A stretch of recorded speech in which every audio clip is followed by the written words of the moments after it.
nuclear physics.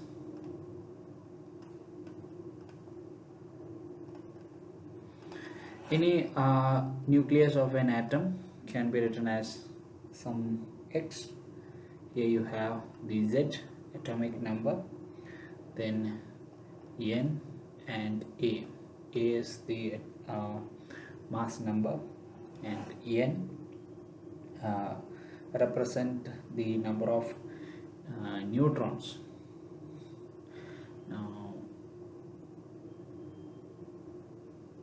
so Z is equal to number of protons or number of electrons in case of an atom. Now A is the mass number, which is the sum of the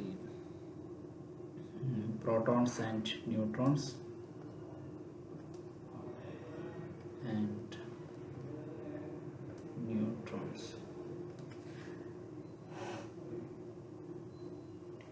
then we have the N, which is number of neutrons.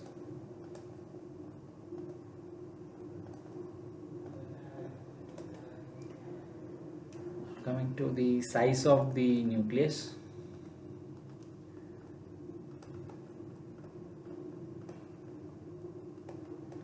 size of the nucleus R is given by R naught, which is a constant, A the atomic number times 1 by to the power 1 by 3, where R naught value is ranging from 1.2 femtometer to 1.4 femtometer, and this is for lower atomic number nucleus, and this is for higher. So basically you can use this one if it is lower one, maybe probably less than 35 or 40, and for higher atomic number you can use this maybe for around 80 plus.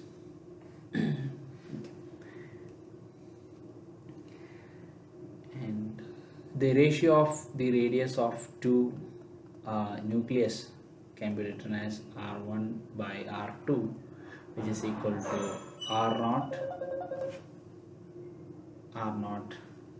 A to the power 1 by 3 A1 to the power 1 by 3 into A R naught A2 to the power 1 by 3.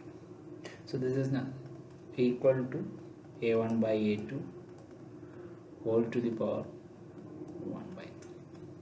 So this is the ratio. Coming to the density of the nucleus, density is nothing but the mass by volume.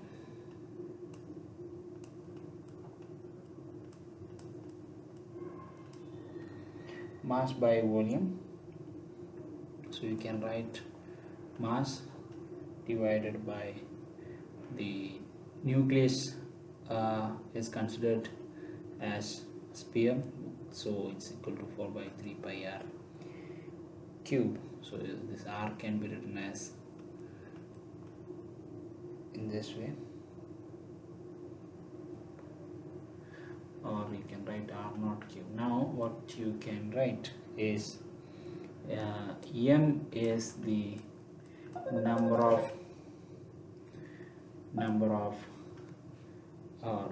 the m is the mass of proton or neutron, and the density of the nucleus is around 10 to the power 17 kilogram per meter cube.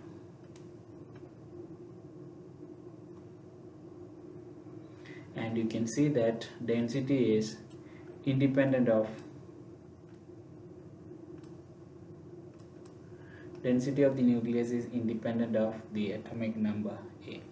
That means number of constant particle does not have any significance on the density.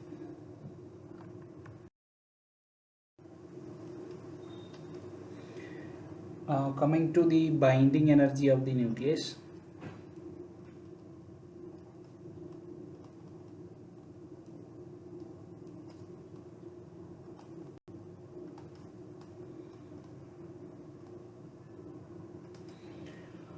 We have the binding energy Be as equal to delta m c squared.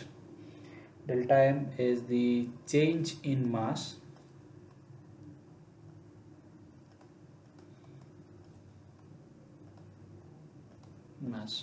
and this change in mass occurs on any nuclear disintegration.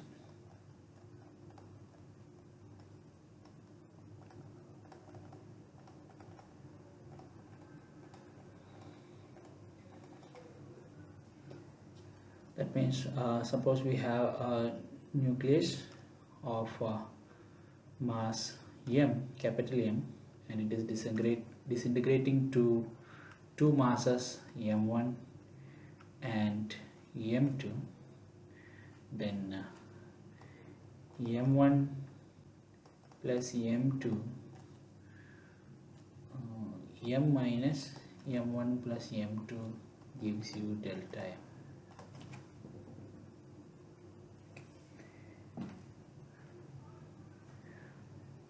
Right. Now according to the constituent particles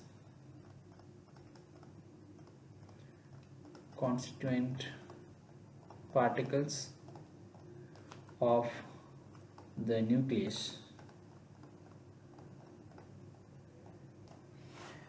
we have delta m equal to z, that is the number of the atomic number times mass of proton, plus a minus z. Now what is a minus z? A minus z is the number of neutrons. So a minus z times the mass of neutrons minus the mass of the nucleus. Okay. So this is the delta m. So mass of proton is equal to 1.00782 atomic mass unit, and mass of neutron is equal to 1.00866 atomic mass unit, and 1 AMU atomic mass unit is equal to 931.5 million electron volt.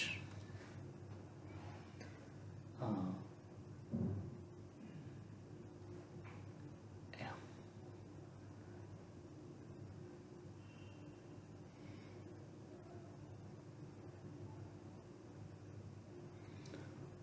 Okay, by c square.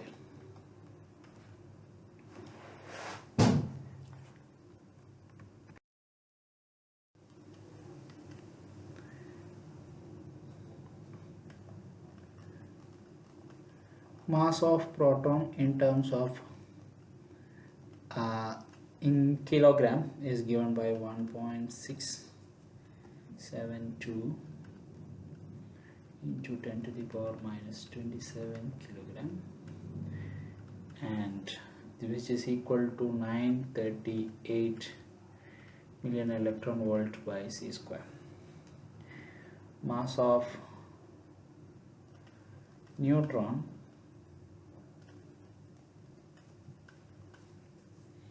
is 1.675 to 10 to the power minus 27 kilogram, which is equal to 939 million electron volt by c square. Mass of electron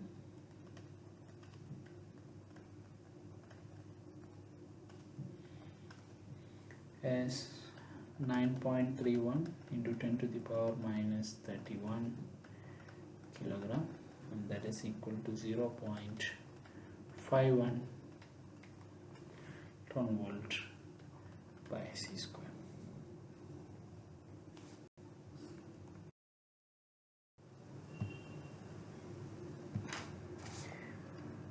Binding energy curve.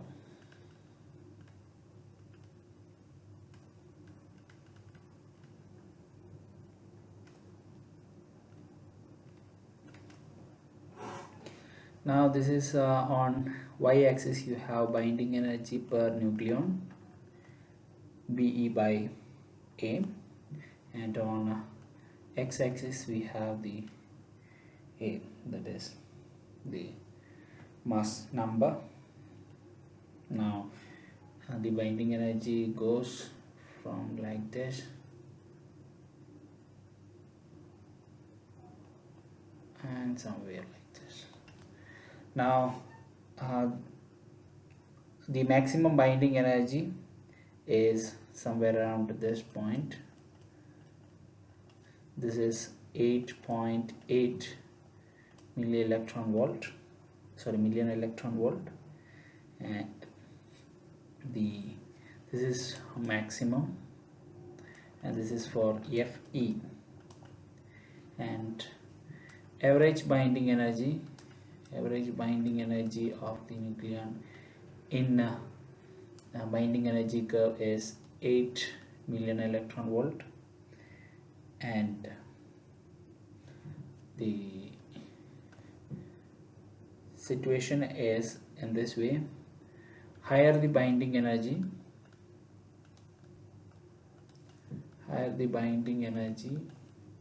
higher is the stability of the nucleus. Higher is the stability of nucleus. Now there are stable nuclei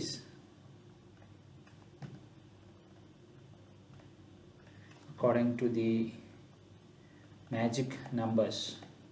So the stable nuclei are 2, 8. That means the atomic number is in this way: 1, 2, 8, 20, 28,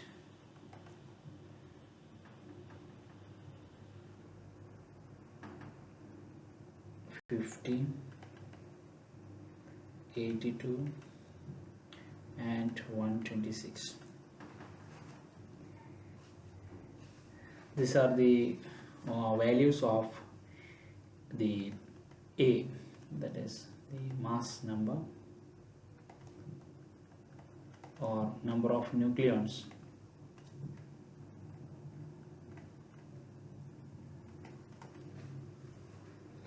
With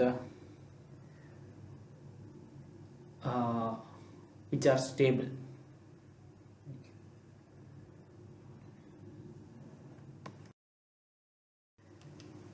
Coming to the magnetic moment of nucleus.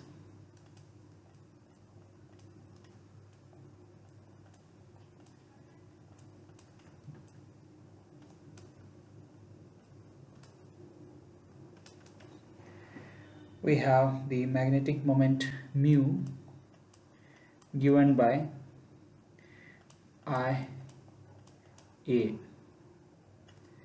So it is IA, magnetic moment, which is equal to minus E divided by 2me into the L, that is the angular momentum.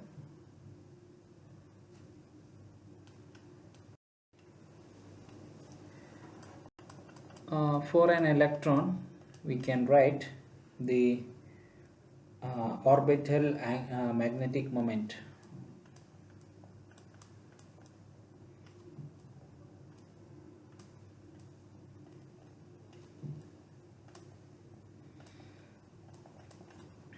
Is given by mu L is equal to minus GL E by 2 ME into L. Similarly, spin magnetic moment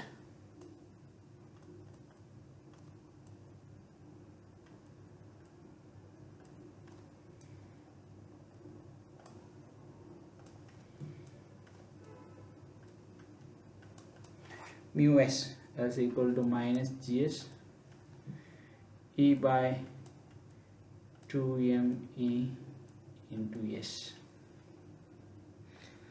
So the magnitude of mu L is equal to GL mu B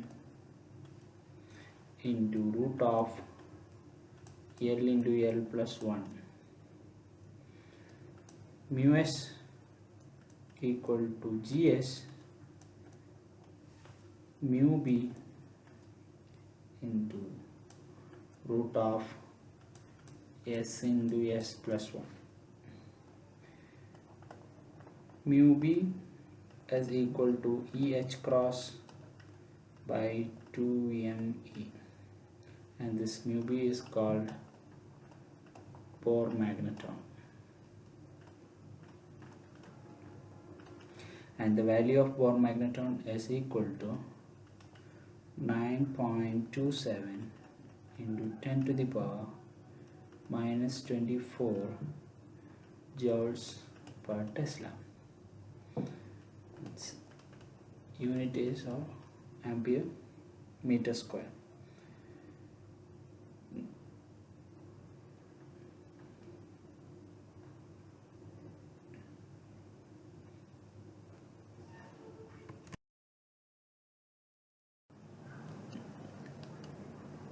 Since the nucleus consists of proton and neutron, it is important to deal with the magnetic moment of them. So coming to the magnetic moment,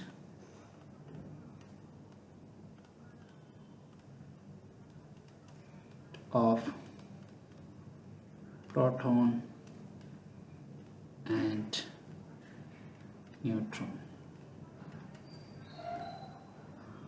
So there are two magnetic moment, that is, one is orbital magnetic moment and spin magnetic moment. The orbital magnetic moment is given by the magnitude of mu L, that's equal to GL mu N times root of L into L plus 1, where L is the angular momentum quantum number, and here you have the magnitude of mu S is equal to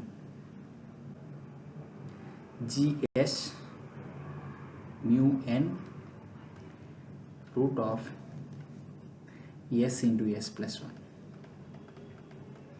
and the value of mu N is equal to 5.05 into 10 to the power minus 27 joules per Tesla.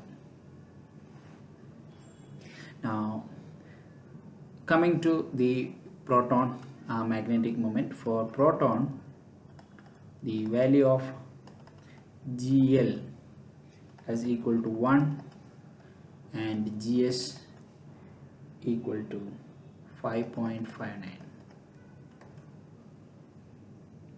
and the total magnetic moment mu is sum of the orbital and the spin magnetic moment, which is equal to 2.792 times mu N. For neutron, GL value is equal to 0 and GS equal to minus 3.93, and the total magnetic moment is equal to minus 1.913 times mu n.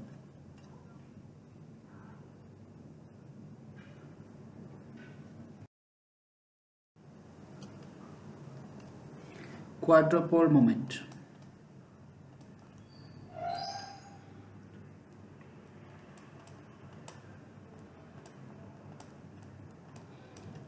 For any system of charges, the net potential due to the charge is given by the V is equal to the potential due to monopole plus the potential due to dipole, that is dipole moment, plus the potential due to quadrupole moment, and even you have octapole, and it goes.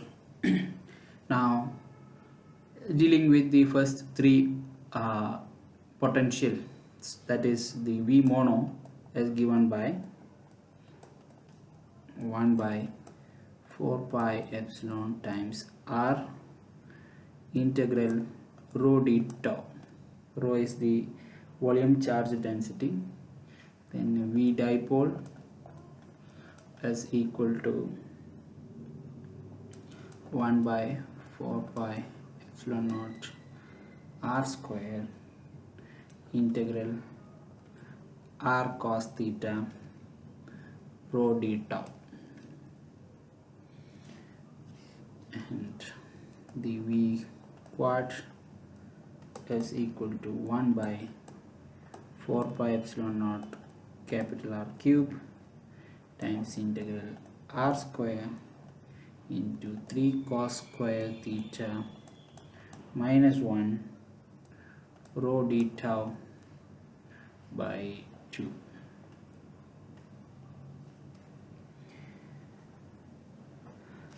The quadrupole moment operator is given as, so quadrupole moment operator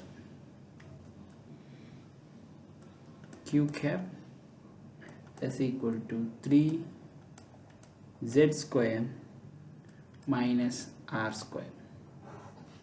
Now for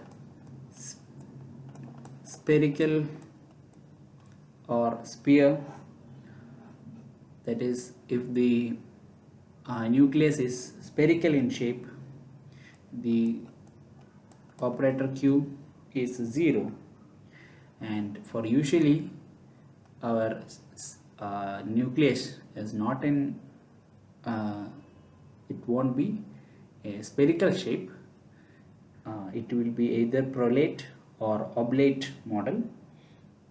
So Q is not equal to 0 for any nucleus,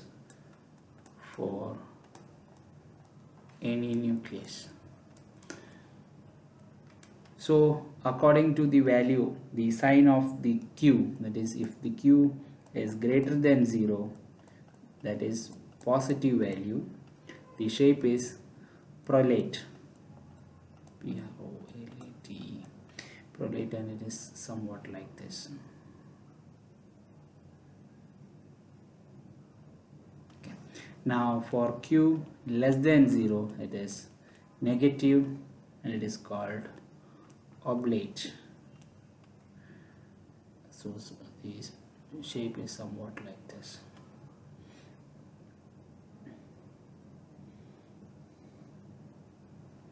That is the proton and neutron here are in this particular state both, so it is resembling like this.